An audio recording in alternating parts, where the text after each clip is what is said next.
Hey there, it's Michael.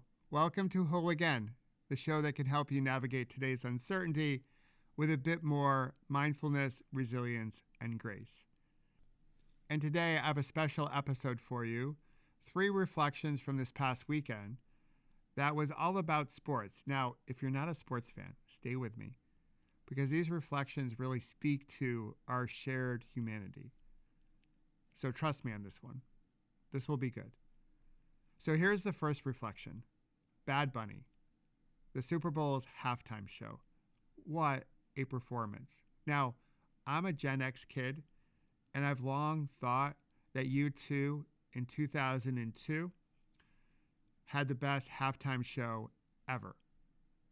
It was a moving tribute to the victims of 9/11. It was held down in New Orleans. That's where the Super Bowl was played that year. And all the people that came to our country's aid. If there's one word, at least for me, that sums up that performance, it was love. Actually, U2 has a song called Pride in the Name of Love. I believe music is medicine. I love music. And I love the NFL Super Bowl halftime show. I believe music is medicine. I love music, and I love the NFL Super Bowl halftime show. And there have been a ton of performers who have performed that I just adore. I loved what they did. But U2 has always been my favorite.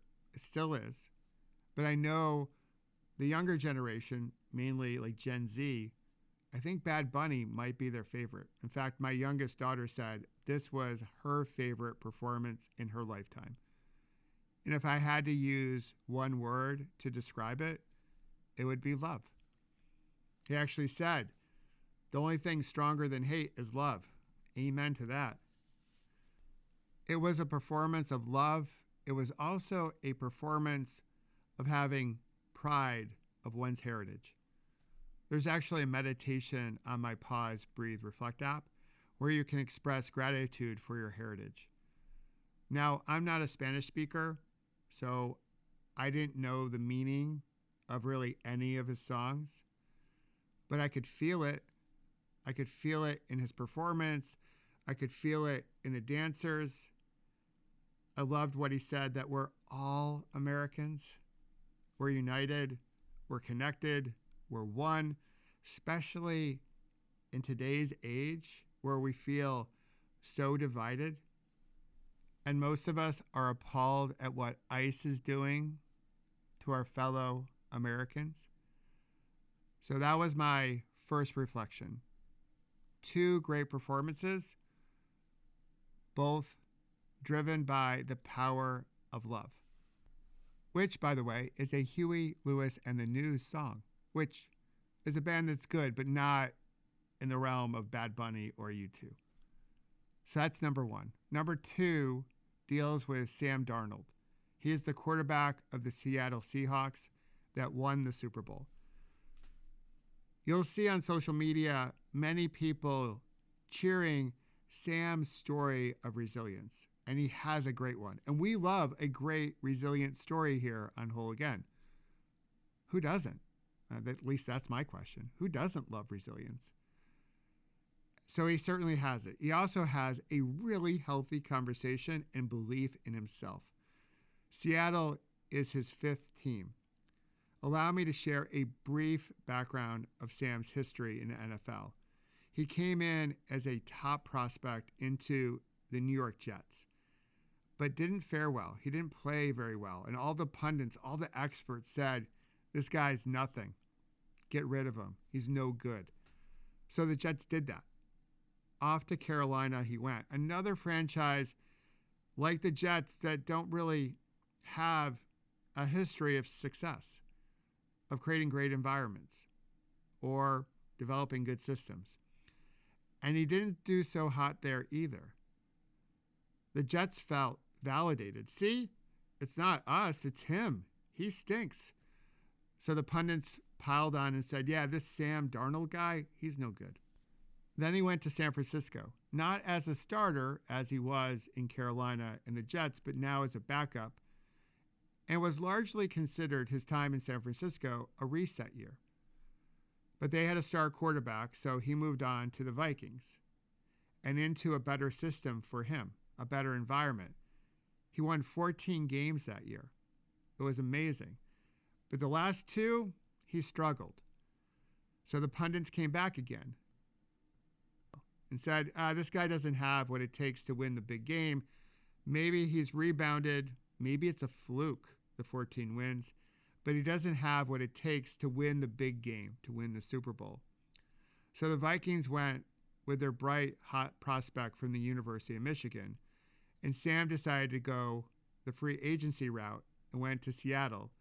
And this year they won 14 games, making him the only other quarterback besides Tom Brady, you know that guy, the GOAT, to win 14 games in a season back-to-back. Pretty incredible. And now he's a Super Bowl champion. So Sam's story is, yes, one of resilience. A lot of people, a lot of leaders will get up there and be like, you got to be like Sam Darnold. You got to be resilient. But I also think there's something that companies can really leverage and pause, breathe, and reflect on when it comes to Sam's story. And I say this as a leadership coach because I don't see it happening too often. Many times, probably more times than we really know about, you have a good employee, but the environment or system you've set up doesn't allow you to utilize your employees' talents. So they might have game. Sam had game when he got drafted by the Jets, and he's worked on his craft, no doubt, trying to take steps towards mastery. So he was working on himself. I think every employee should do that as well. In his early years with the Jets and the Carolina Panthers, they didn't have systems that set Sam up for success. Now, I doubt that New York and Carolina are doing any navel gazing and thinking about, well, maybe it's us. Maybe it wasn't Sam. Well, maybe today they are after he just won the Super Bowl. But I think every company should assess their team members to see where their team members are at, what strengths did they bring into the company, what could help them become even stronger employees.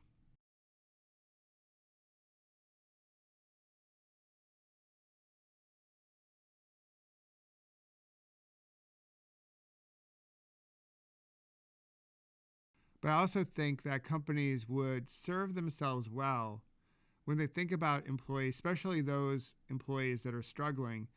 Maybe it's not about the employee. Maybe it's about us. Maybe we don't have them in the right environment or in the right system to utilize their strengths, to really tap into their potential. James Clear, who wrote Atomic Habits, has a quote that's often used in the self-help or personal development space. He shares that you don't rise to the level of your goals, you fall to the level or the health of your systems. So every NFL team out there has a goal of winning the Super Bowl, but not all of them have the right system or right environment. This part of Sam's story is one that I think more companies could benefit from, to change how their company works together so they can feel whole again. And from that place, that's when you really tap into the collective potential of a great team. All right, they say 3 is the magic number, so let's get to reflection number 3. And this one is from the Winter Olympics and involves an athlete that has inspired me more than any other athlete over the last 25 years. Her name, Lindsey Vonn. I'm a huge fan. Lindsey and I share the fact that we've put our bodies through the ringer. We both have knee replacements and share other injuries as well as countless surgeries. But that's when the comparison tends to drift away a bit. That said, she has inspired me, her grit and resilience through many low moments in my own recovery.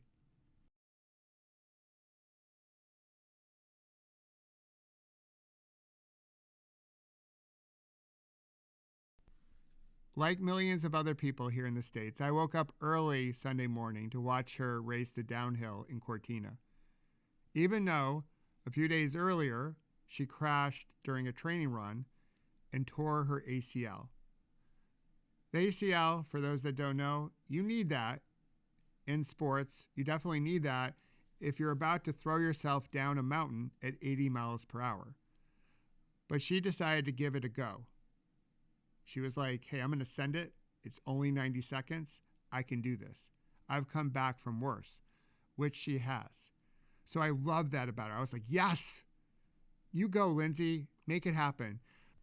So I tuned in hoping for a great Olympic moment.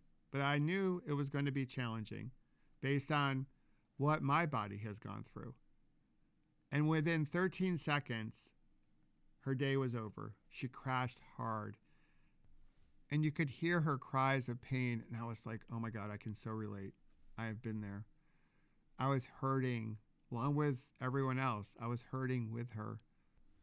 People were obviously concerned. The crowd in Cortina went silent. There was great worry. Thoughts were all about love and compassion, hoping that Lindsey was going to be okay. Of course, hoping for an easy recovery and hopefully she could feel whole again. That's what most people wanted, and that's what came out in social media. But what also came out in social media, and I didn't really realize this until I read a post on LinkedIn by Amy Cuddy.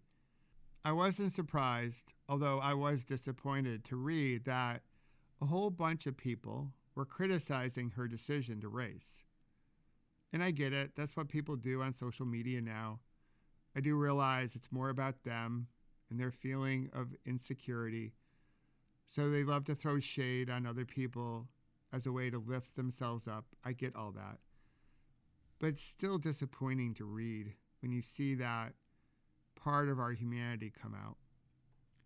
They were critical of her decision to race. They were critical about her age, her body, critical of the Olympic organizers for allowing her to ski, the U.S. ski team for allowing her to ski, all of it. There was a whole bunch of shade. Again, I wasn't surprised, although I was disappointed, but it was very odd because these same people who were throwing shade at Lindsey were not people who have skied down a mountain at 80 miles an hour, and they were probably getting ready to watch the Super Bowl, where men play hurt, injured, concussed, and they're celebrated for that. We call it toughness. We call it heart. We call it warrior ethos. We make a big deal about it. We make montage video clips. We celebrate it. We beat our chest. Ooh, ooh, ooh, ooh. But when a woman chooses risk, like Lindsey did, on her own terms, suddenly everyone is a concerned expert. But here's the thing. It's her body. It's her choice. It's her assessment of the risk. For Lindsey, and actually for any athlete, they get to make the call as to whether or not they're going to go into competition. You can say this about life, but let's take sports because that's what we're on right now. Sports like skiing and football, and my sport like cycling, we've always had to dance between courage and consequences. I know that every time I go out for a bike ride, it can be my very last bike ride.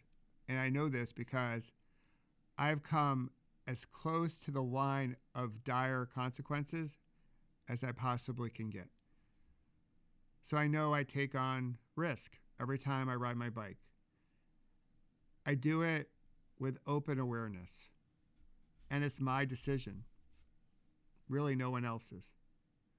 Just like it was Lindsey's decision to compete or a football player's decision to compete. It's not fair to celebrate and cheer for all the bravery and then shame the cost.